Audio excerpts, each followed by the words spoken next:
You're listening to the Meet the Farmers podcast with me, your host, Ben Eagle. Please remember to subscribe to the show wherever you are listening.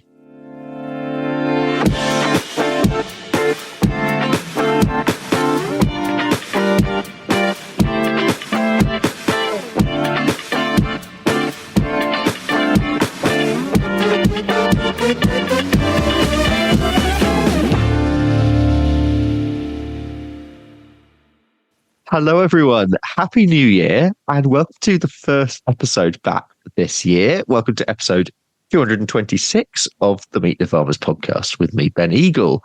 Now, I'm going to try and profile more farmers from across the globe in different countries this year. That is the plan.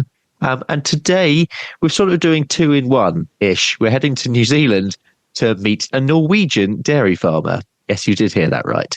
Why is there a Norwegian dairy farmer in New Zealand? Well, listen on to hear more. My guest, and he's going to tell me I've got his name wrong again, is Ola Utgaard. Is that right? Yeah, I reckon that's as close as anyone in England is ever going to get. So, Ola Utgaard, who is a dairy and beef farmer from, I'm going to get this wrong as well, Lesja? Yep, that's spot on. Brilliant, which is 2 hours roughly south of Trondheim for anyone who wants to look that up. It looks a really beautiful place. Ola, welcome to Meet the Farmers. How are you doing? Oh, I'm great, thank you. Bit cold and chilly in New Zealand today, but it's the first day since I've come here that I'm not in a t-shirt, so I can't complain. Oh, wow. Well, you've managed to escape the Norwegian winter anyway for a bit. Is that the idea? Yeah, that's half the point of going here is not freeze. Yeah, very sensible. And we were chatting before we started recording. You were in Australia for last year's winter. So is that part of the plan, to escape Europe for the winter? Well, it depends whenever my family puts a stop to it. But with the responsibilities back home, but they are very good and let me take time off work. So I get to travel and I call it a travel holiday. Now a working holiday. Because I travel, but I don't really go on holiday when I travel. I tend to stay on farms to work. So who's on the farm at home when you're not there? So I farm together with my father on our dairy farm. And this year my uncle has turned around and said, "Oh, do you have any winter work for me?" Because he wants, he's worked on the farm before. He and my father used to run it together. And then he stepped down, and I sort of took over his position. And he was like, "Can I come and work here this winter?" I was like, "Yeah, I'm going to go to New Zealand then." Sounds like you got a good deal there. Yeah, I think I got the better end of that deal. But tell us a little bit more about home in Norway. Tell us about the farm. Yeah, so I live in a place in Norway called Lesja, 2 hours south of Trondheim, 4 hours north of Oslo. And it is a dairy farm, mainly, that we focus on. And then we have a sort of a beef herd just on the side to eat up excess feed and just to use the excess space we have in the shed. So that's just a byproduct, I would say. And we farm about 111 hectares, I think, of arable land. And then we'll have perhaps 30, 40 hectares of pastures and steep country that you can't drive a tractor on, but you can put a cow there. So they graze that in the summers. And so we keep we have enough pasture land to keep all our stock fed through the summer without supplement feed them. But the dairy cows and the bulls obviously get fed as well. When do they come in for the winter? So the season starts, they go out in the end of May, usually. Or that's when it's enough grass they go out before that. But there really isn't any grass to eat before the end of May. And the grazing season ends last week of August, first week of September normally, and that's when we start to supplement feed them again. The dairy cows go in every day to milk anyway in the robot, but the beef cows usually go inside. I think this year was the 5th of November, 10th of November. Okay. Because the winter came early. I think last year it was maybe like the 20th of November or maybe even later. I'm not sure. Yeah. And just so listeners, certainly in the UK, have an idea of your weather patterns and your climate. When does do you get a lot of snow in the winter? What are the sort of temperatures? What does it go down to? Yeah, it is a different winter to the English winter, to put it that way. We get like 5 effective months of winter. And I live at 600 meters above sea level as well, so it is like extreme there. Okay. If you live down by the coast, it's probably more like a British winter. But we get a meter of snow, maybe 2 meters of snow, depending. Like it will melt away and then come back. Yeah. And for the last 2 weeks, they've had negative 20 Celsius at home. Oh, wow. Yeah, that is cold. Yeah, now I think it's like 0 degrees again, Celsius. Oh, nice and warm then. Yeah, it's barbecue. But normal winter in Norway, -5-6 degrees, snow. Okay. From November till the end of March. Oh, you can say it. I don't think any British farmer can complain ever again about the cold. Tell me about your cattle in terms of the breeds and numbers as well. What have you got? So the dairy herd are probably 80% purebred Norwegian Reds. And then there are 1 or 2 Fleckwish, like the Fleckwish Simmental. Okay, yep. Just because I like them. Okay. And then we have a few Holsteins. And 1 Jersey cow. Just because I like that as well. But, yeah, I was guessing that. Yeah, but no, it's Norwegian red cows, mainly. And I'm guessing from someone who hasn't actually been to Norway, I'm guessing, and I'm hoping that the Norwegian red is fairly widespread in Norway. It is the number 1 breed in Norway by far, but Holsteins are very common as well. Yeah. In Norway, Jerseys aren't really.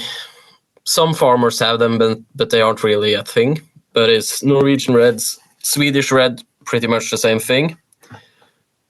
And then Holsteins are like the 3 main breeds. But we find in Norway, like the Norwegian Red is obviously bred for Norwegian conditions.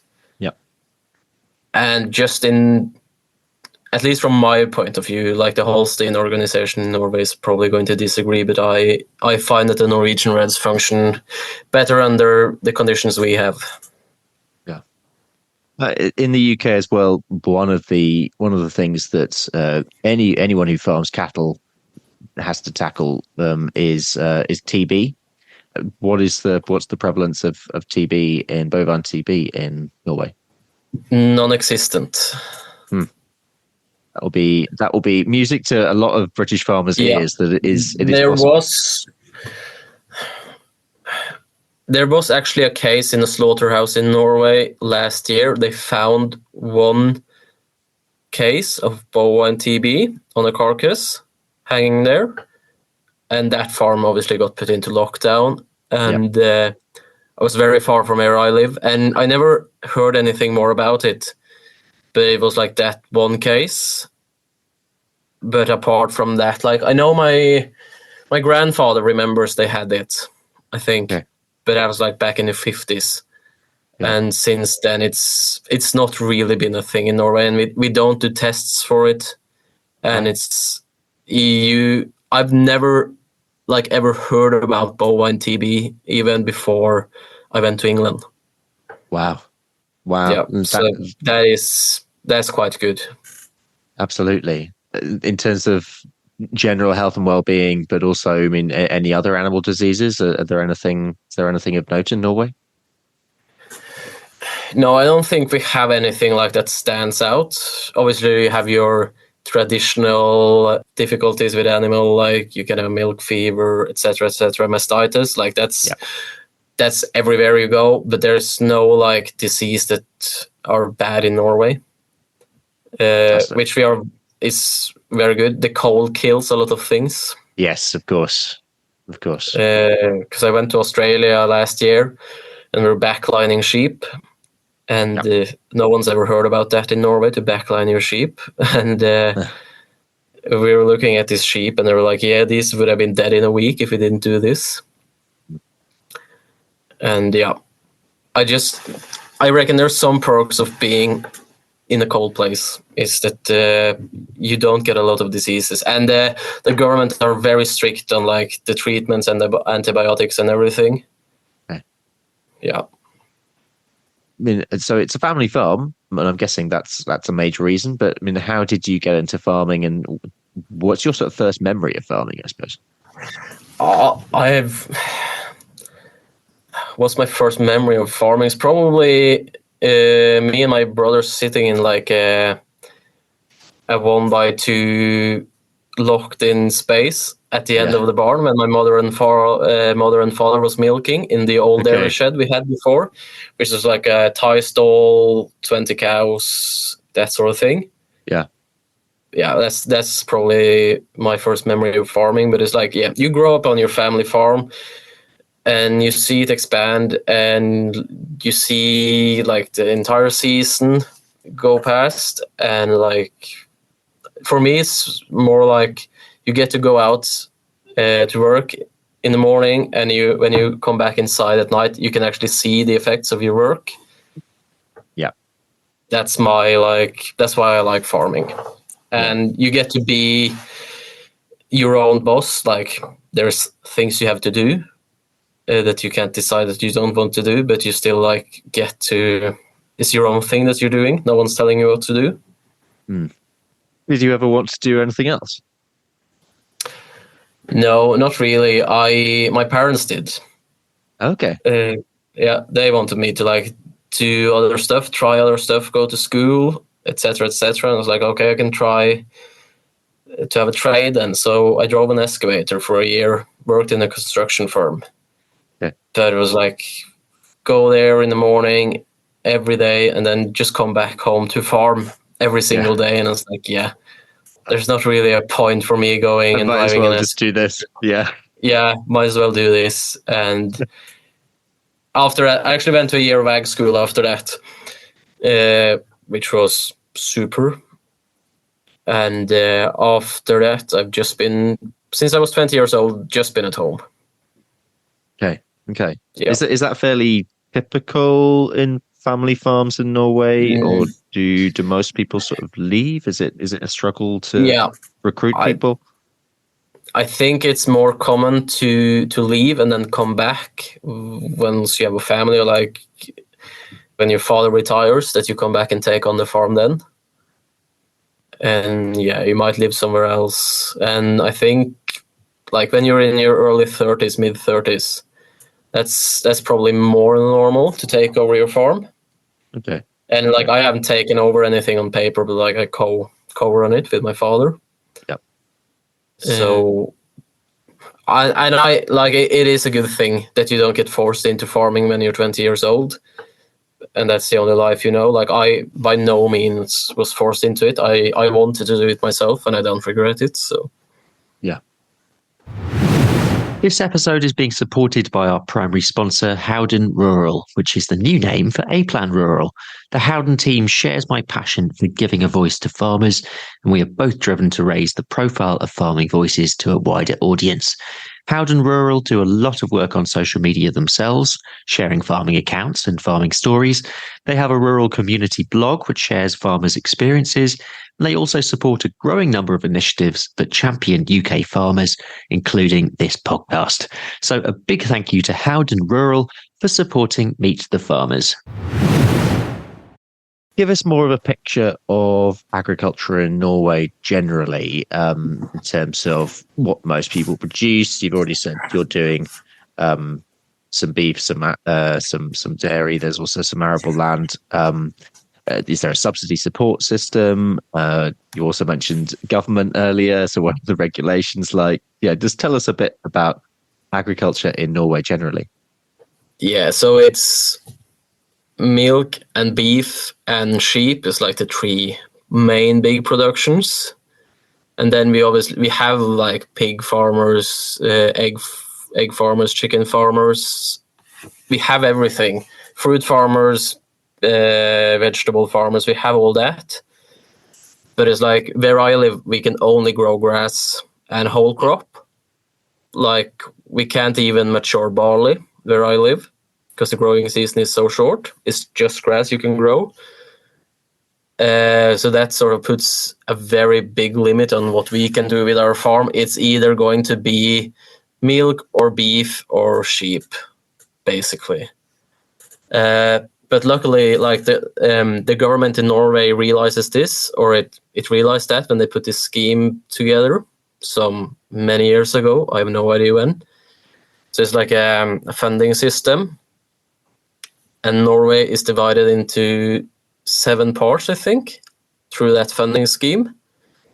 So you have like your category 1 farms, and that's like in the best regions, like in the best areas. Okay. And they hardly get any fundings for grass or for dairy and beef and like the productions you can have anywhere. So it's like to incentivize them to produce cereals, vegetables, fruits, all that stuff, because that's where you actually can grow it. That's where nature allows it. And then the grade 2 and grade 3 is pretty much the same as that, just a bit more challenging, but still doable.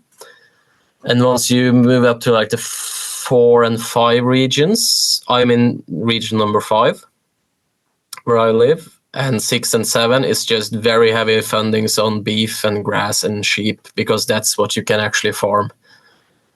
And the fundings have turned into like a big thing. Like that's our income, because the cost of living in Norway is extreme.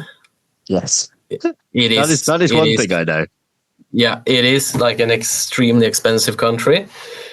Go to England and you think everything is cheap. But obviously our pay is better as well, just because it's more expensive. Yeah. But like if we didn't get fundings from the government, we would have to shut our doors tomorrow, because there would be no way. That's how you survive. And that is pretty much every farmer. Yeah, that's just the way it is. I imagine when you go to pretty much any country abroad, it feels great. Oh, so easy. It feels good. But like if you want to have farming in Norway, you have to have fundings.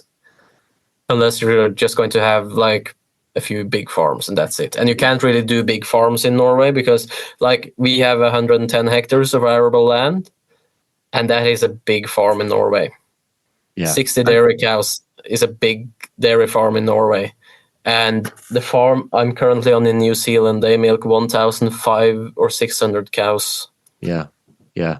That's interesting. And actually that leads me on to another point, actually, in terms of, I suppose, the markets. And I mean, are there cooperatives? How does it work in terms of selling your milk? Is there a milk pool?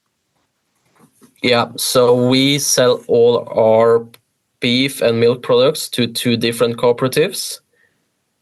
And they are farm-owned cooperatives, and they were funded many years ago. Like my grandparents remember when they were founded.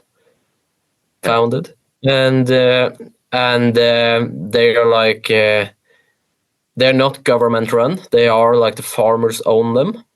But since they are so old and they were the first, the meat cooperative and the dairy cooperative, like they are also the market regulators. So they work alongside the government to regulate the market in Norway. And they help set, like there is a milking quota in Norway. So you have to have a certain quota and then you get to produce a certain amount. And the maximum you can produce is, it used to be 900 tons of milk, which would be 100 cows or 110 cows or so. And now they put it down to 750 tons again, I think.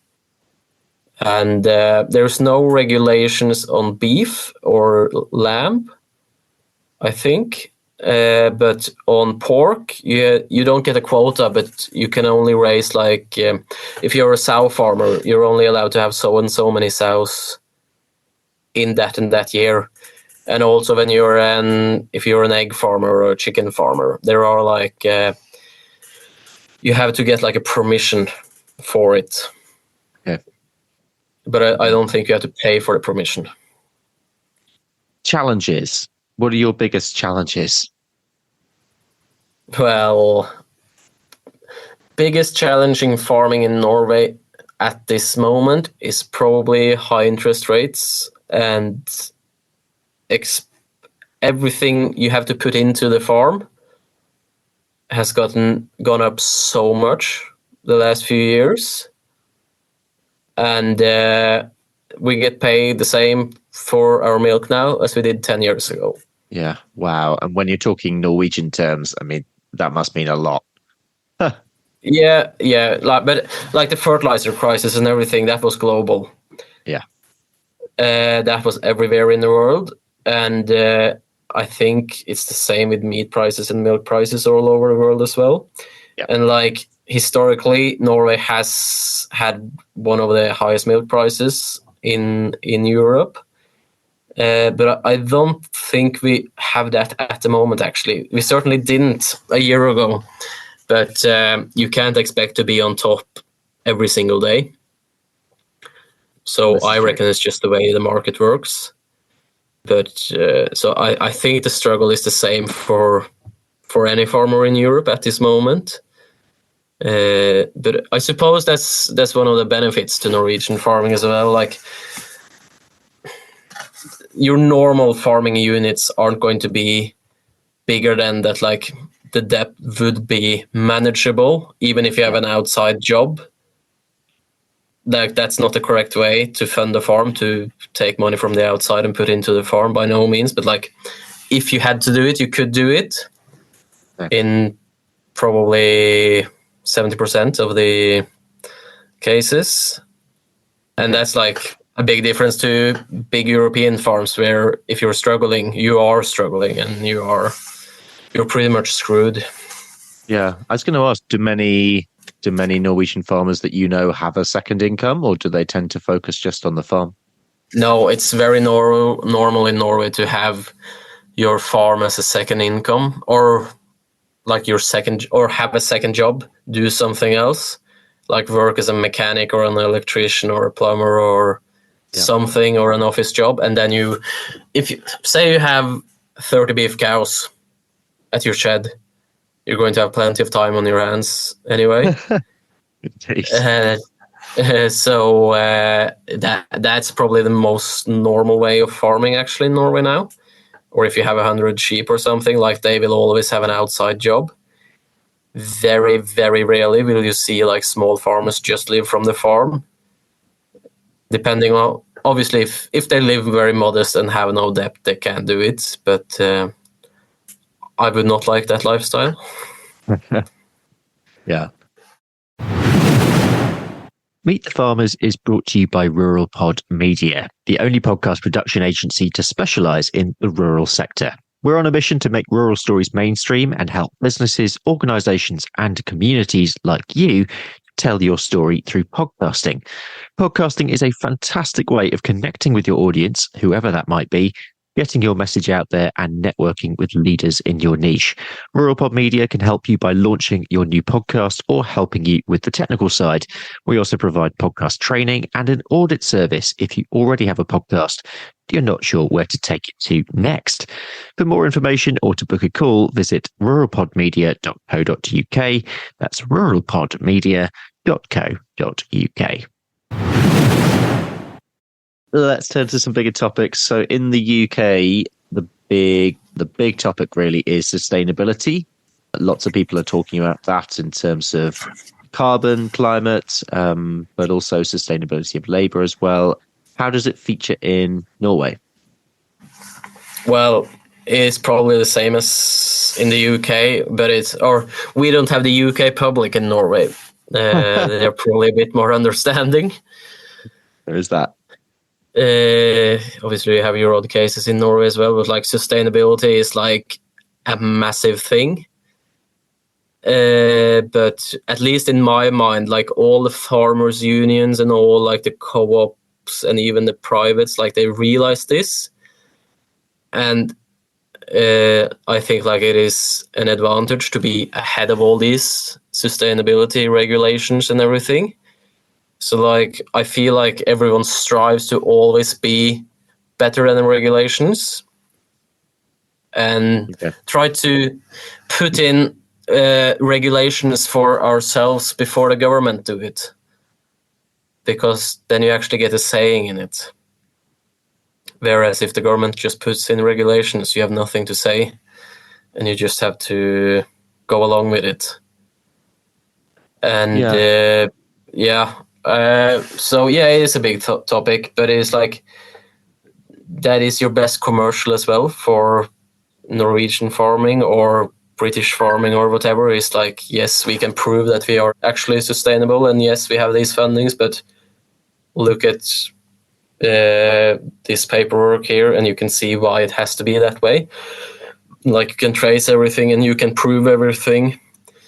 It's a big thing, but it's not an issue, I would say.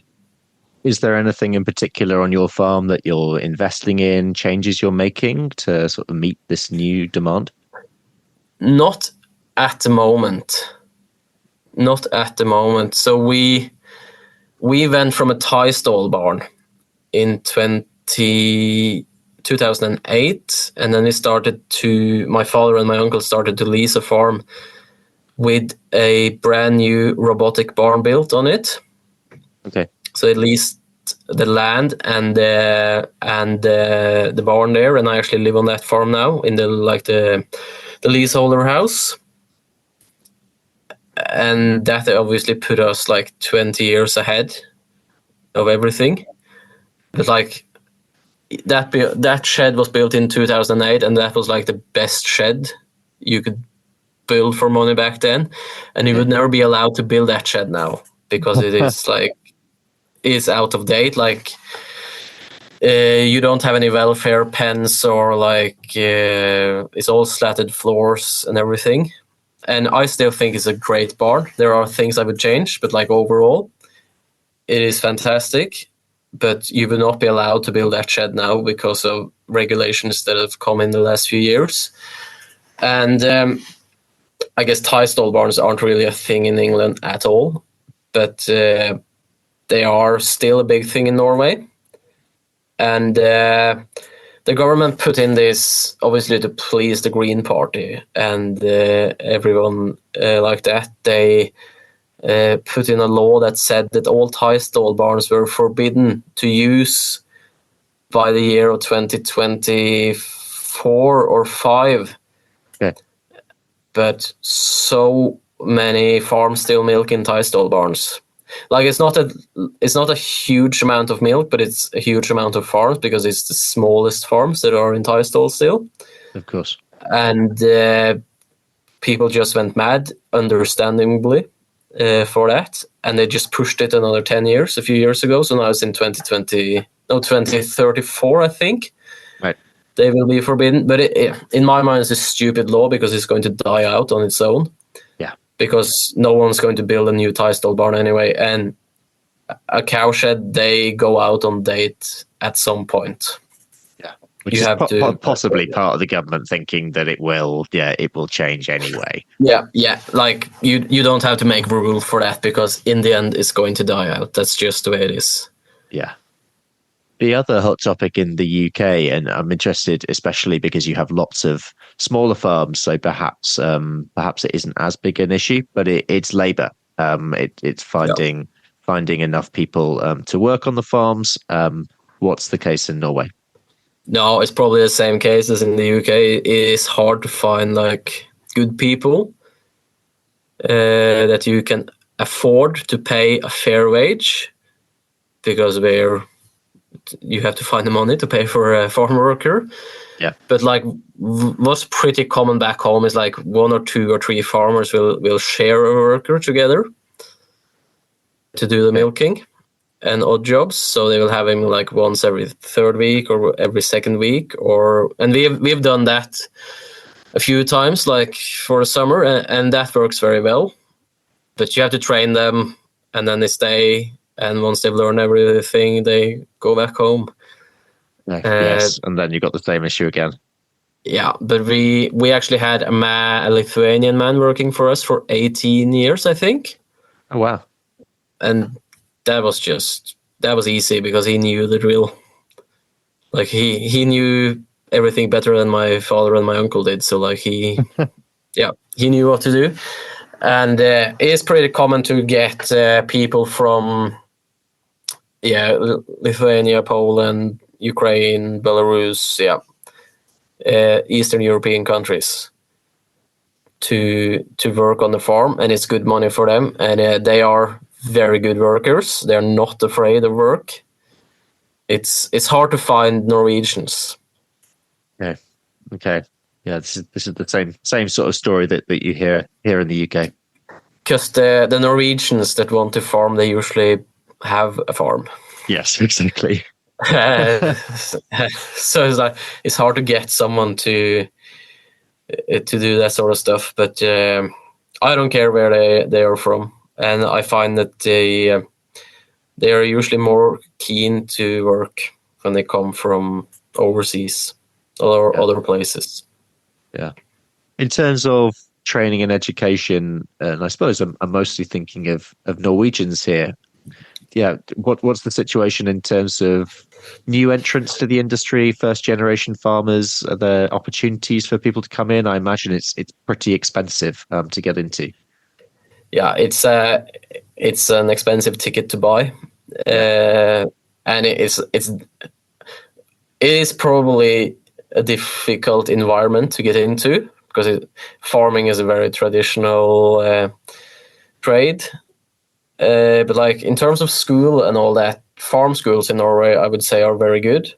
Okay. Very down to earth. And you can go on like a farm sort of college, I suppose it is, from you're 16. Yeah. And then you'll have all your normal lessons like gym, English, maths, Norwegian, and farming on the side. So you will like have an actual farm on the school. Fantastic. And you'll go in the shed and you'll go in the field and all that. And you can, and also farm universities are good in Norway. Like they will have an actual farm on them. And I've never been to a farmer's university, but like I have many friends that's gone to them, and I've not heard any bad words about them. I went to a college for 1 year when I was 18 or 19, and that was just super. It was very good. Yeah, now if they want to get into farming, like a first generation farmer, I suppose the best thing to do is start milk cows for your neighbor. Yeah, to get an idea about what it is. Start working around your local area, around where you want to farm, and then there are always farmers that's going to sell their farm, and especially now, like again with the challenging with economics now. 5 years ago, there were hardly any farms for sale in Norway. Hardly any.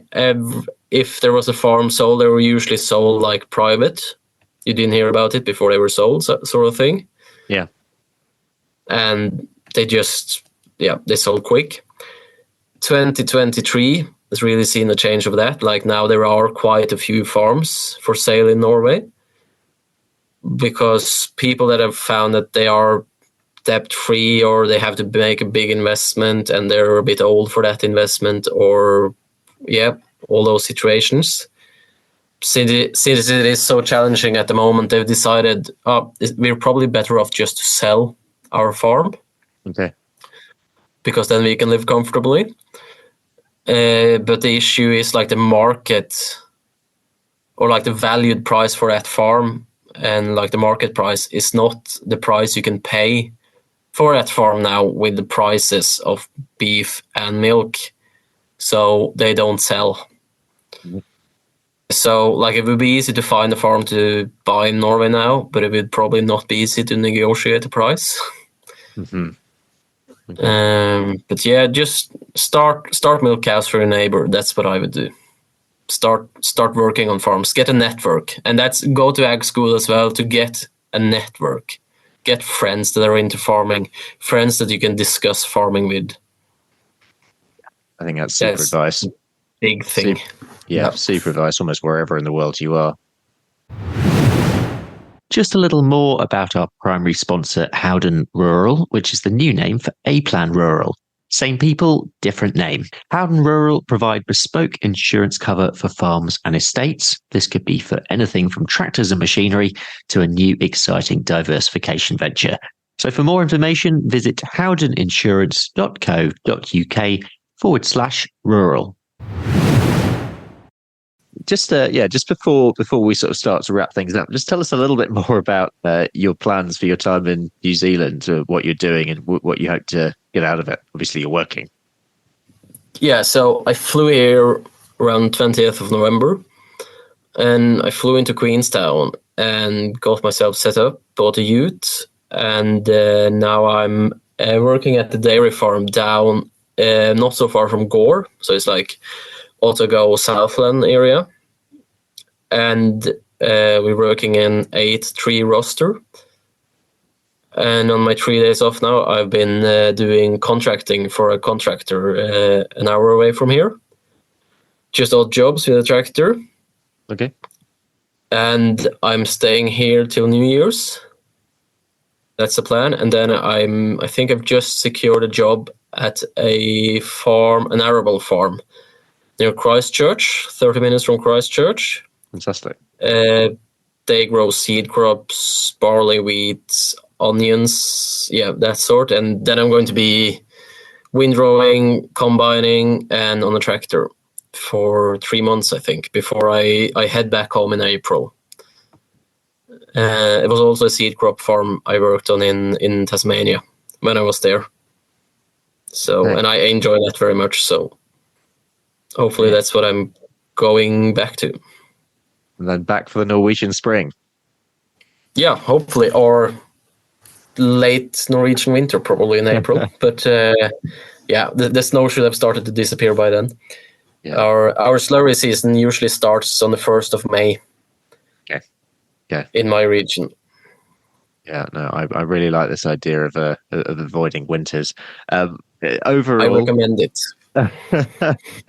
Overall, what's next for you? I'm guessing that you're pretty. Sounds like you're pretty settled in terms of life on the farm, and then spending the winters away. But where would you like to be in a few years' time?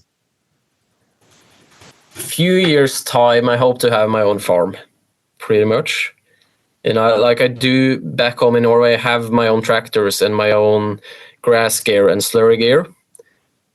So I do contracting all summer and spring.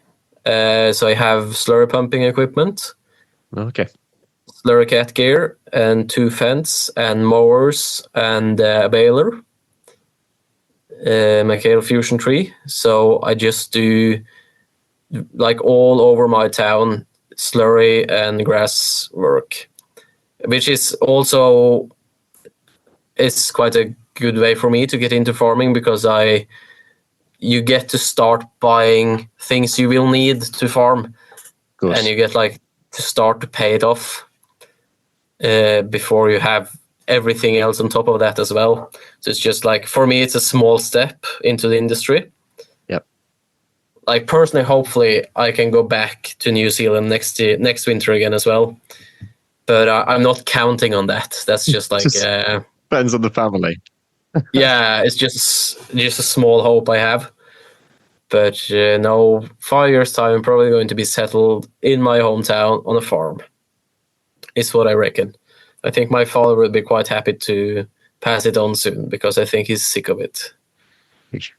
Okay, well, definitely enjoy New Zealand while you're out there, while you can travel. we're going to move towards the quick questions. And I know before we started recording, you said you weren't sure about these. But the first one, I'm sure that you could answer this one. It's your all-time favorite country to visit. Yeah, that's a tricky one, actually. But New Zealand is amazing. I've only been there for 3 weeks, but the things I've seen so far is very cool. Yeah. So that is probably... I've never been to like any exciting countries, but of the countries I've been to, New Zealand is probably the coolest place. Yeah, that sounds pretty exciting to me. Yeah, Australia as well, because you get a lot of characters there. Yeah. All the stereotypes you think about Australians are true. Yeah. Well, we've got an Australian on the next episode, so. Oh. But I don't know in Europe, probably like Germany for the agriculture. And France or Italy for the scenery, I suppose, and the food. Yeah, for sure. Next one, your all-time favorite song. Yeah, my favorite song. What could possibly that be? I have to check my Spotify raps or something. Then it would be some Dire Straits, probably Sultans of Swing. Awesome, cool. Yeah, and a book to recommend. Could be farming, could be non-farming, could be anything. Yeah, so a book to recommend would be a magazine, probably. Like I read the Norwegian equivalent of Farmers Weekly. That's probably like my. It's called Norsk Landbruk, which means Norwegian farming. Okay. And yeah, that is probably my favorite magazine to read. And I have it on like an e-paper here, so I can read it when I'm in New Zealand. Okay. Is it available in English? Yeah, you could probably translate it. Yeah. Well, any non-Norwegian speakers out there, readers out there, go and check that out. I'm going to move to the final questions. What is your message for the public? Any message? Message for the public would be to like go and see how a farm works before you judge a farm, and go and work on a farm before you judge a farm, and buy food that was produced in the country you're buying it in. Fantastic. Yeah. And your message to farmers? To farmers, it would probably be to not be too proud. Very good. And to take time off. And when they take time off, go on an airplane. So you are sure that you're so far away that if anything happens back home, you can't do anything to help. Because that's what happens when farmers go on holiday. They go an hour down the road and they run back to the farm if there's a small inconvenience. Go so far away that you can't run back. Yeah. I mean, you've definitely taken it to extremes going to New Zealand. Oh, yeah. I'm not saying go to New Zealand, but but do go to New Zealand by all means. But take some time off. Yeah. And finally, your recommendation for a blog, podcast, or social media account to follow, which can be farming or non-farming. Yeah, what could possibly that be then?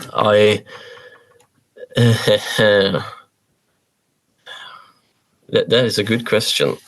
It's a very good question. I like to follow.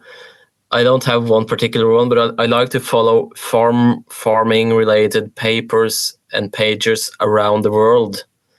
Okay. To see how farming is viewed and works in other parts of the world, and like Norway, Sweden, Denmark.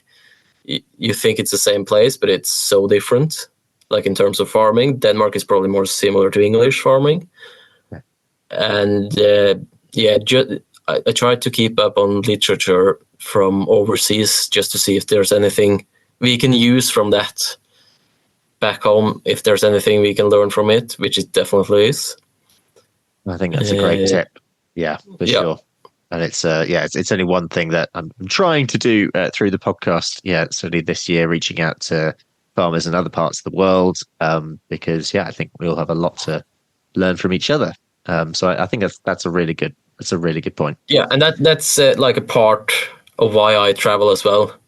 Yeah. Go to Australia, go to New Zealand to see, like, obviously you're never going to see Australian farming in Norway, but like the principles of farming are the same anywhere you go. You need to grow a crop and you need to feed your cows. And it's just how you do it and on what scale. Well, I think we'll leave it on that point. But honestly, it's been an absolute pleasure having you on the show. Yeah, thanks for coming on. No worries. That is it for today. We'll leave it there. A big thank you to my guest, Ola Utgaard, coming on the show. And thank you very much for listening. Thanks also to our primary podcast sponsor, Howden Rural Insurance, for supporting the show. Any extra information is in the show notes, any links we mentioned today. Next time, we'll be in Australia, and I'll be talking to Aussie dairy farmer Rachel McGrath. So catch me for that. For now, though, I'm Ben Eagle. This has been Meet the Farmers. Thank you very much for listening, and I hope you all have a great week.